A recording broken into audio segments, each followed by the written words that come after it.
আসসালামু আলাইকুম রহমতুল্লাহি ওয়া বারাকাতুহ। সম্মানিত দিনী বৈনকলরে সূরা আরাফর কয়েকটা আয়াতর অনুবাদ আর তোরা ব্যাখ্যা করবো ইনশাআল্লাহ। আলহামদুলিল্লাহিল্লাযী হামদান কাসীরান তাইয়্যিবাম মুবারাকান ফিহ। আল্লাহুম্মা সাল্লি ওয়া সাল্লিম আলা নাবিয়িনা মুহাম্মদ। রাব্বি ইশরাহ লি সাদরি ওয়া ইয়াসসির লি আমরি ওয়াহলুল উকদাতাম মিন লিসানি ইয়াফকাহু কওলি। সূরা আরাফের ১ নম্বর আয়াত আল্লাহ সুবহানাহু ওয়া তাআলা বলেন, এটি একটি কিতাব যা তোমার উপর অবতীর্ণ করা হয়েছে, সুতরাং তোমার অন্তরে যেন মোটেই সংকীর্ণতা না আসে, আর মুমিনদের জন্য এটা উপদেশ। আল্লাহ সুবহানাহু ওয়া তাআলা এই আয়াতগুলোর মাঝে প্রথমে ওনাকে নবীর উপদেশ দিরা যে একটা কিতাব কোরআন, যে একটা কিতাব কি আলো নূর, এই নূর এটা কি যে আল্লাহ সুবহানাহু ওয়া তাআলা নবীর উপরে নাজিল করছেন, তো এটা কি নবীর অন্তর যাতে কি কোনো মধ্যে সংকীর্ণতা আয় না, সংকীর্ণতা আয়ত্ত না করে সতর্ক করে দিরা। আর উম্মত হলো লাগে ওইটা শিক্ষা যেটা যে কত পরিস্থিতি আইব, আল্লাহর পথে থাকলে কত পরিস্থিতি আইব, এটার মাঝে আর কি ধৈর্য ধারণ করতা আর সৎ পথে থাকতা আল্লাহ সাহায্য করবা, আল্লাহর সাহায্য অতি নিকটে। তখন নবী সাল্লাল্লাহু আলাইহি ওয়াসাল্লামরে আর কি সব কিছু আর কি উপদেশ দিয়া বুঝাইয়া দিস যে কোনো সংকীর্ণতা আনতা না। এটা মুমিনদের লাগে, যারা মুমিন তারা লাগে লাগে উপদেশ, যারা কি উপদেশ মানবা তারাও তো সফল কাম হইবা, আর যারা উপদেশ মানতা নাই তারাও তো ক্ষতিগ্রস্ত হইবা। তো প্রথমেও আর কি উপদেশ দিয়া দিরা। ৪২ নং আয়াতে আল্লাহ সুবহানাহু ওয়া তাআলা বলেন, যারা ঈমান এনেছে ও ভালো কাজ করেছে এমন ব্যক্তিকে আমি তার সাধ্য অতীত দায়িত্ব অর্পণ করি না, তারাই হবে জান্নাতবাসী, সেখানে তারা চিরকাল অবস্থান করবে।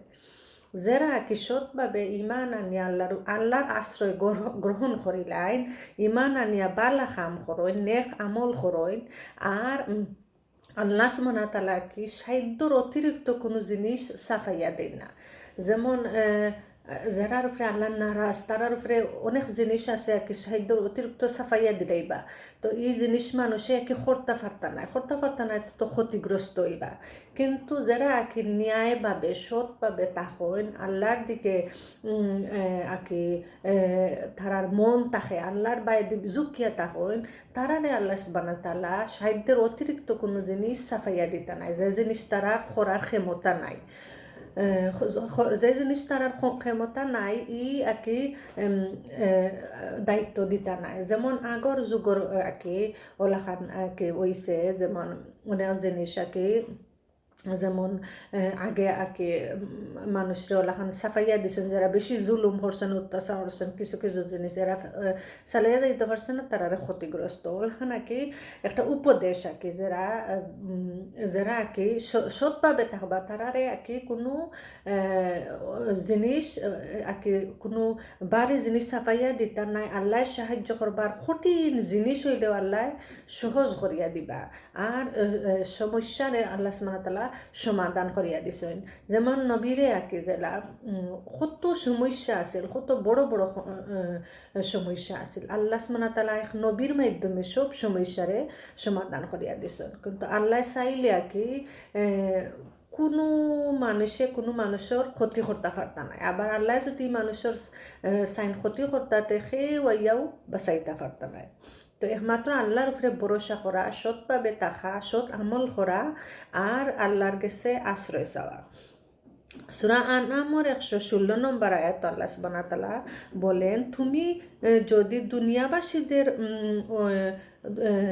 অধিকাংশ লোকের কথা মতো চলো তাহলে তারা তোমাকে আল্লাহর পথ হতে বিচ্যুত করে ফেলবে। আল্লাহ উপদেশ দিয়ে দিরা নবীরে যে দুনিয়ার মানুষের কথা মতো যদি চলইতে আল্লাহর রাস্তা থেকে তারা হরাই লাইবা। এটা ওখান উম্মত সব যুগের উম্মতর লাগে উপদেশ, যে আমরা যে সমাজ কালচার এমন পর্যায়ে গেছে, সমাজ এমন পর্যায়ে গেছে, ইসলামিক কোনো আর কি আইন কানুন নাই, অনেক জিনিস আছে, কিছু কিছু জিনিস এটা বদলায়। তো আমরা যদি সমাজরে ফলো করি, আমরা যদি কালচারে ফলো করি, তে আমরা ক্ষতিগ্রস্ত হইব। আমরা আর কি সবসময় আমরা মাইন্ডও থাকতো, আমরা ইন্টেনশনও থাকতো যে আমরা আমরা হইল গিয়ে আল্লাহর সন্তুষ্টি পাইতাম, আমরা কোরআন আর হাদিস মতো চলতাম, আমরা সমাজরে কি পারটি দিতাম না। বেশি অংশে মানুষ সমাজরে পারটি দেয় যে অমুকে ওটা করছে তে আমি ওটা করি, অমুকে ওলাহান চলের আমি ওলাহান চলি, ইলেখান ইয়ে হতাম না। ইলেখান হইলে আমরা আল্লাহর রাস্তা থাকি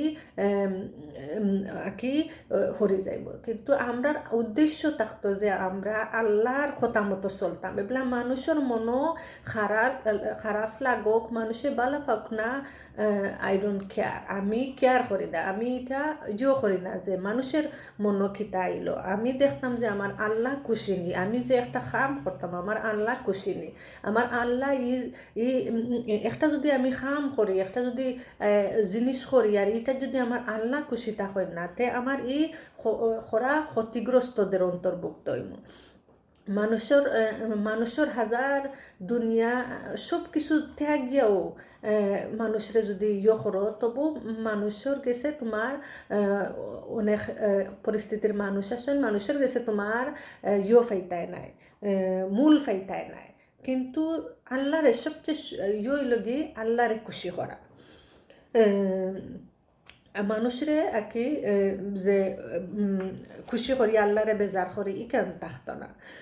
সূরা আহকাফ 35 নম্বর আয়াত আল্লাহ সুবহানাহু ওয়া তাআলা বলেন, এত তুমি ধৈর্য ধারণ করো যেমন করেছিল দৃঢ় প্রতিজ্ঞ রাসূলগণ। নবীরে উপদেশ দিরা যে 1,24,000 রাসূল হল ফাটাইছিলাম প্রতিকা অমর মাধ্যমেও, কিন্তু কোনো কাম না আসল না যে নবী ফাটাইছেন না আগে তো সর্বশেষ নবী ফাটাইছেন।